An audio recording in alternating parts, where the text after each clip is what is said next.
Something I've noticed that I really respond to films that use sound in impactful ways and become a major focal point in the plot. With its main character allergic to loud noises, Tooner highlights this aspect of his condition and then throws him into a crime plot. Daniel Rohrer, the director and co-writer who has primarily worked on documentaries, crafts a gripping story with a lot of neat touches, although most importantly he creates a sympathy for Nicky as he tries to make it through the day while the world is as noisy as it is. While I don't have his condition, I did relate to his hatred of loud noises, and this film highlights how unnecessary so many of them are.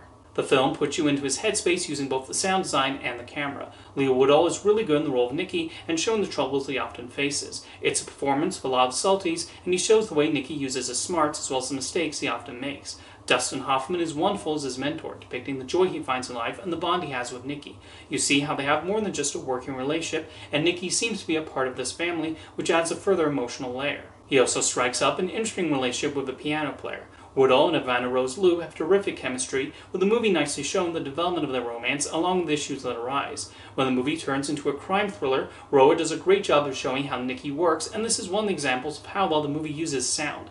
There are multiple scenes of him trying to crack open a safe, and Rohrer knows how to make those sequences as thrilling as possible. The film does well in showing him wrestling with the decision to take part in this, and that's not something he necessarily takes joy in. It adds to the layers of the character, and even the people at the security company who hire him to open the safes are given distinct compelling personalities. Leo Ross is especially good as the leader and depicting his changing attitudes and behavior towards Nicky. I really like how Rohrer and his other writer Robert Ramsey progress the plot and depict Nicky thinking on his feet and how events escalate. But again, it's the sound that's key to making the movie work, with Rohrer and the sound team knowing when to have the audience hear the sounds the way Nicky does, and that makes it even more upsetting when a particularly loud noise plays. One of the things Tooner does so well is mix the crime movie with a romance and create this needed investment and sympathy in the main character. He's just someone trying to survive in this world that throws so many obstacles his way, and it highlights how unnecessarily noisy people are. Whether he's walking past a leaf blower or dealing with others banging on while he tries to work, his annoyance is certainly felt, understandable, and relatable.